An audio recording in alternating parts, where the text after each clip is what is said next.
ഇന്നത്തെ ക്ലാസ്സിൽ ഡിസ്കസ് ചെയ്യുന്ന ടോപ്പിക്കാണ് ISLM model for an open economy. ഒരു ഓപ്പൺ ഇക്കോണമിയുടെ ISLM മോഡൽ എങ്ങനെയാണ്? ഇതിന് പറയുന്ന മറ്റൊരു പേരാണ് Mundell Fleming model. The original ISLM model developed by John R Hicks and Alvin H Hansen shows the equilibrium in a two sector closed economy. ISLM model develop ചെയ്തത് JR ഹിക്സും Alvin H ഹാൻസണും ചേർന്നാണ്. രണ്ട് മേഖലകളുള്ള ഒരു closed ഇക്കോണമിയുടെ ഇക്വിലിബ്രിയത്തെയാണ് ഈ ഒരു model സൂചിപ്പിക്കുന്നത്. The model was extended by Robert Mundell and James Marcus Fleming to analyze the equilibrium of an open economy. ഒരു ഓപ്പൺ ഇക്കോണമിയുടെ ഇക്വിലിബ്രിയത്തിനെ അഥവാ സന്തുലിതാവസ്ഥയെ വിശകലനം ചെയ്യുന്നതിന് വേണ്ടി റോബർട്ട് മുണ്ടൽ, ജെയിംസ് മാർക്കസ് ഫ്ലെമിംഗ് എന്നീ ഇക്കോണമിസ്റ്റുകൾ ഈ മോഡൽ ഒന്നുകൂടി എക്സ്റ്റെൻഡ് ചെയ്തു. ഇനി ഓപ്പൺ ഇക്കോണമി എന്ന് പറയുമ്പോൾ അതിന് പ്രധാനമായും 4 മേഖലകളാണ് വരുന്നത്. ഏതൊക്കെയാണ്? House hold sector, business sector, government sector and foreign sector. The equilibrium of an open economy is analyzed by using ISLM BP schedules. Open ഇക്കോണമിയുടെ സന്തുലിതാവസ്ഥ വിശകലനം ചെയ്യുന്നതിന് വേണ്ടി IS കർവ് ഉപയോഗിക്കുന്നുണ്ട്, LM കർവ് ഉപയോഗിക്കുന്നുണ്ട്, അതുപോലെ തന്നെ BP കർവും ഉപയോഗിക്കുന്നുണ്ട്. BP means balance of payment. അപ്പോൾ നമ്മളിതിൽ ഓൾറെഡി IS കർവും LM കർവും ഡെറിവേഷൻ പഠിച്ചതാണ്. BP കർവ് മാത്രമാണ് കൂടുതലായിട്ട് എക്സ്പ്ലനേഷൻ വരുന്നത്. അപ്പോൾ നമുക്ക് ആദ്യം നോക്കാം ഓപ്പൺ ഇക്കോണമിയുടെ IS കർവിൻ്റെ ഡെറിവേഷൻ എങ്ങനെയാണ്. The IS curve for an open economy shows various combinations of the level of income and the rate of interest at which goods market is in equilibrium. Goods മാർക്കറ്റിനെ അല്ലെങ്കിൽ product മാർക്കറ്റിനെ സന്തുലിതാവസ്ഥയിൽ എത്തിക്കുന്ന പലിശ നിരക്കിൻ്റെയും വരുമാന നിലവാരത്തിൻ്റെയും വിവിധ കോമ്പിനേഷൻസിനെയാണ് ഒരു ഓപ്പൺ ഇക്കോണമിയുടെ IS കർവിൽ സൂചിപ്പിക്കുന്നത്. Goods market is in equilibrium when leakages are equal to injections. ഇനി ഗുഡ്സ് മാർക്കറ്റ് അല്ലെങ്കിൽ പ്രോഡക്റ്റ് മാർക്കറ്റ് സന്തുലിതാവസ്ഥയിൽ എത്തണമെങ്കിൽ ലീക്കേജസും ഇഞ്ചെക്ഷൻസും തുല്യമായിരിക്കണം. ഇൻകം സ്ട്രീമിലേക്ക് വരാത്ത വരുമാനങ്ങളെയാണ് ലീക്കേജ് എന്ന് പറയുന്നത്. ഇൻകം സ്ട്രീമിലേക്ക് വരുന്ന വരുമാനങ്ങളെയാണ് ഇഞ്ചെക്ഷൻസ് എന്ന് പറയുന്നത്. അപ്പോൾ ഇവിടെ പ്രധാനമായിട്ടുള്ള ലീക്കേജസ് എന്ന് പറയുന്നത് സേവിങ്സ് വരുന്നുണ്ട്, ടാക്സ് വരുന്നുണ്ട്, ഇമ്പോർട്ട് എക്സ്പെൻഡിച്ചർ വരുന്നുണ്ട്. അപ്പോൾ ഇതിൻ്റെ എല്ലാം ആകെ തുകയാണ് ലീക്കേജ്. ഇഞ്ചെക്ഷൻസ് എന്ന് പറയുമ്പോൾ അതിൽ പ്രധാനമായിട്ടും വരുന്നത് investment, government expenditure, export, earnings, ഇതിൻ്റെയൊക്കെ ആകെ തുകയാണ് ഇഞ്ചെക്ഷൻസ്. അപ്പോൾ ലീക്കേജസിനെ കാണിക്കുന്നതിന് വേണ്ടി S+T+M എന്നും ഇഞ്ചെക്ഷൻസിനെ കാണിക്കുന്നതിന് വേണ്ടി I+G+X എന്നും എഴുതാം. ഇനി ഇക്വിലിബ്രിയം കണ്ടീഷൻ ആണെങ്കിൽ S+T+M = I+G+X എന്ന് എഴുതാം. ഇനി അത് സേവിംഗ് ഫംഗ്ഷനെ കുറിച്ചാണ് പറയുന്നത്. Savings are equal to autonomous saving plus savings which are a positive function of income where small letter S is the marginal propensity to save. ഒരു സമ്പത്ത് വ്യവസ്ഥയിൽ സേവിങ്സ് എന്ന് പറയുമ്പോൾ 2 തരം സേവിങ്സ് ആണ് വരുന്നത്. ഒന്ന് ഓട്ടോണമസ് സേവിങ്സ്. ഇത് വരുമാനവുമായിട്ട് ബന്ധമില്ലാത്തതാണ് ഓട്ടോണമസ് സേവിങ്സ് എന്ന് പറയുന്നത്. അതിനെ സൂചിപ്പിക്കാൻ വേണ്ടി SA എന്ന ടേമാണ് ഉപയോഗിക്കുന്നത്. രണ്ടാമത്തത് വരുമാനത്തിൻ്റെ പോസിറ്റീവ് ഫംഗ്ഷനായിട്ടുള്ള സേവിങ്സ്.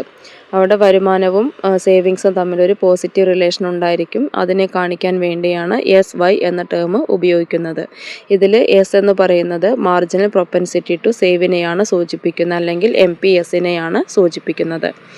സേവിംഗ് ഫംഗ്ഷൻ എങ്ങനെ എഴുതാം? Saving function S = SA + SY. Then taxes are assumed to be independent of the level of income. ടാക്സസിന് ഇൻകത്തിൻ്റെ ലെവലിൽ നിന്നും ഇൻഡിപെൻഡൻ്റ് ആണ്, അല്ലെങ്കിൽ സ്വതന്ത്രമാണ്. ടാക്സ് ഇൻകത്തിനെ സ്വാധീനിക്കുന്നില്ല എന്നാണ് ഇവിടെ പറയുന്നത്. അടുത്തത് imports are equal to autonomous imports plus imports which are a positive function of increase in income where M is the marginal propensity to import. ഇനി ഇവിടെയും 2 തരത്തിലുള്ള ഇമ്പോർട്ട് വരുന്നുണ്ട്. ഒന്ന് ഓട്ടോണമസ് ഇമ്പോർട്ടാണ്. അതിനെ സൂചിപ്പിക്കാൻ വേണ്ടി MA എന്ന ടേം ഉപയോഗിക്കുന്നു. ഓട്ടോണമസ് ഇമ്പോർട്ട് എന്ന് പറയുമ്പോൾ അതിന് ഇൻകവുമായിട്ട് റിലേഷൻ ഉണ്ടായിരിക്കില്ല.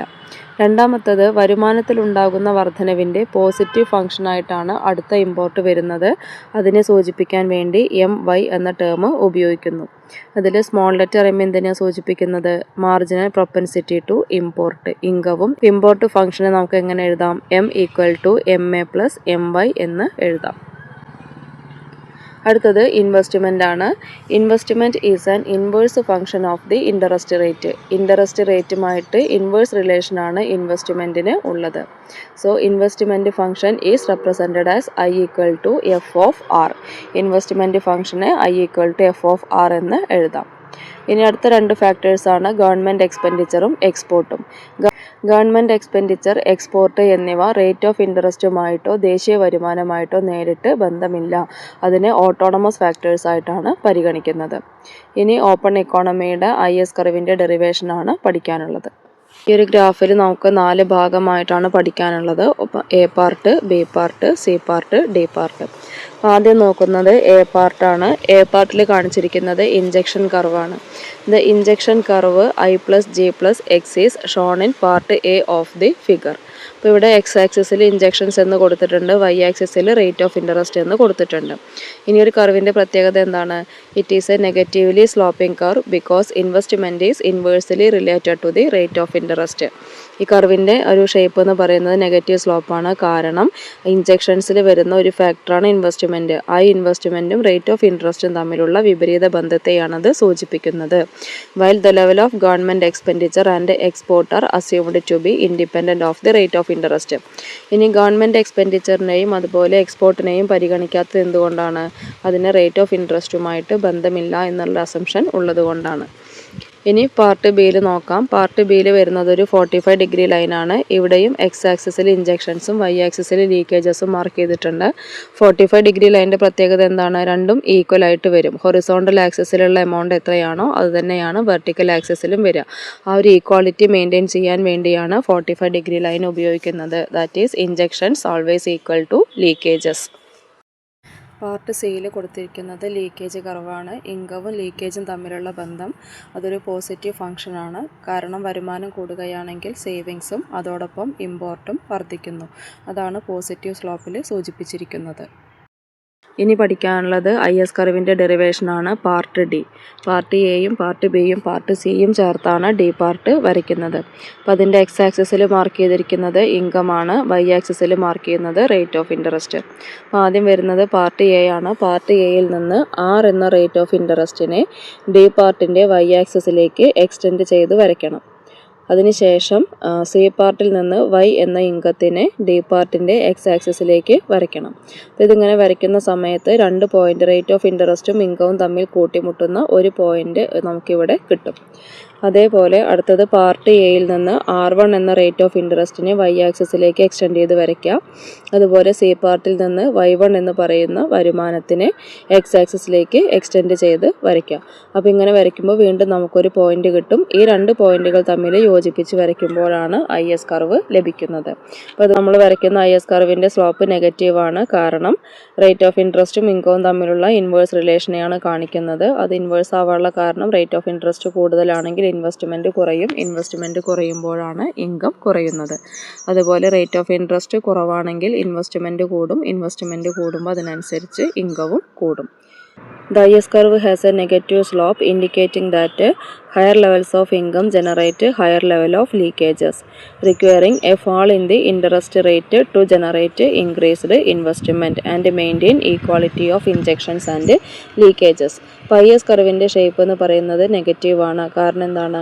ഇൻകം വളരെ കൂടുതലാണെങ്കിൽ അതിനനുസരിച്ച് ലീക്കേജസും വളരെ കൂടുതലായിരിക്കും. അപ്പോൾ ആ സമയത്ത് ഇൻവെസ്റ്റ്മെൻറ്റ് വർദ്ധിപ്പിക്കണം എന്നുണ്ടെങ്കിൽ റേറ്റ് ഓഫ് ഇൻട്രസ്റ്റ് കുറയണം. എങ്കിൽ മാത്രമാണ് ഇൻജെക്ഷൻസും ലീക്കേജസും തമ്മിലുള്ള ഈക്വാളിറ്റി മെയിൻറ്റെയിൻ ചെയ്യാൻ പറ്റുകയുള്ളൂ.